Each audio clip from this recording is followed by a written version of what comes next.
बाबा नंद बोले हम income tax जमा नहीं कर पाए, लाला के जन्म की खुशी में सब भूल गए। तो एक काम करो, हमारो राजा कंस कहीं नाराज ना है जाए, हम मथुरा में जाके वाकू कर दे के आए, तब तक तुम घर को ध्यान रखियो और प्रेम से उत्सव मनाओ।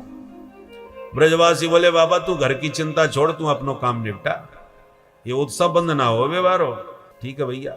तो गोपान गोकुल रक्षायाम निरूप्य मथुरांगतः नंदः कंसस्य वार्षिक्यम करम दातुम कुरुद्वः।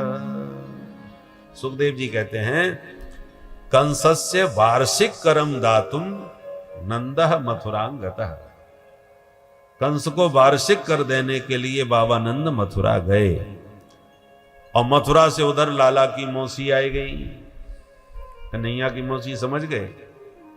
कंसेन प्रहिता घोरा पूतना बाल घातिनी शिशुश्चकार निघ्नन्ति पुरग्राम ब्रजादिषु।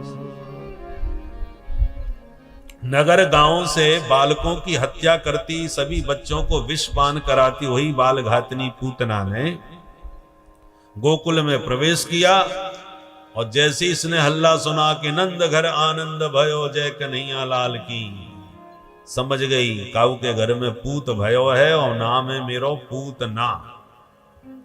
मैं किसी पूत को छोड़ने वाली नहीं। तो सुंदर छैल छबीली छोरी गोपी बन करके पूतना भी नंद भवन में घुस गई और मैया के पास जाकर के बातें बना भी लगी। अरे जसोदा बहन बधाई हो, बहना मैंने जैसी सुनी कि तेरे बुढ़ापे में छोरा भयो है, मैं तो खुशी में बाबरी है गई, सब काम धंधे छोड़ छाड़ के बस भागी भागी चली आई तेरे छोरा को देख बे, अब तू मेरो मौका देख रही है, ना पहचान रही। और मैया नीचे से ऊपर ताक रहे, हे भगवान ये मेरी बहना कौन कहां से आटप की, आज से पहले तो मैंने कबू ना देखी, मतलब मोकू इतने प्यार से बधाई दे रही है तो होगी तो कोई जान पहचान की है। अरे सगी बहन न सही तो चचेरी ममेरी फुफेरी का दूर रिश्ते की होगी। हमें बाद में पूछूंगी, एकदम पूछूंगी तो बुरो मान जाएगी। मैया बोली बहनाओ तुम सब उनको आशीर्वाद है, तू छोरा ले बढ़िया सो आशीर्वाद दे के आ, फिर मैं फुर्सत में बैठ के तोते ढेर सारी बात करूंगी। ठीक है बहन अभी आई और यों कह के पूतना पालने की ओर गई। पालने में प्रभु प्रेम से लेटे थे, जो तिरछी निगाह से देखा प्रभु ने, ओहो मौसी जी आ रही है। देखते ही भगवान ने पट से आंख बंद कर ली। विबुध्यताम बालक मारिका गृहम चरा चरात्मा सनिमीलते क्षण। क्यों आंख बंद कर ली, इस पर आचार्यों ने खूब सारे भाव दिए। एक संत कहते हैं भगवान ने सोचा कि हम आए हैं दुष्टों का विनाश करने के लिए और लगता है शुभारंभ मौसी जी से ही होने वाला है, श्री गणेश। तो पहले आंख बंद करके मंगलाचरण कर लें तब श्री गणेश करेंगे, इसलिए गोविंद ने आंख बंद कर ली।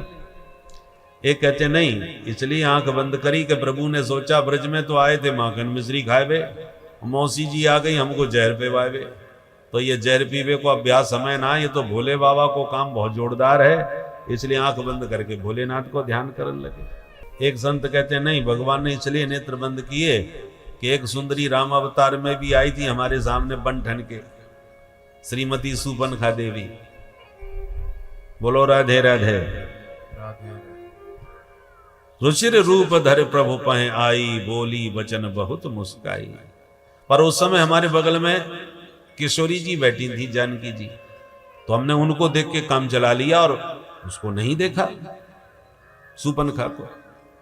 पर आज जब सुंदरी बन के पूतना आई है तो हमारी किशोरी जी दाएं बाएं कहीं नहीं दिख रही, तो देखें तो किसे देखें। तो जो दृष्टि का पात्र हो उसी पर दृष्टिपात करना चाहिए, कुपात्र पर कभी दृष्टि न डाले, नहीं तो दृष्टि बिगड़ जाती है। इसलिए कन्हैया ने आंख ही बंद कर ली कि जब कोई पात्र नहीं दिख रहा तो आंख बंद कर लो, पर भूल के भी कुपात्र पर दृष्टि मत डालो, इसलिए प्रभु ने नेत्र बंद कर दिया। अब गोविंद की गति गोविंद जाने, उन्होंने क्या सोच के आंख बंद करी वो तो वही जाने।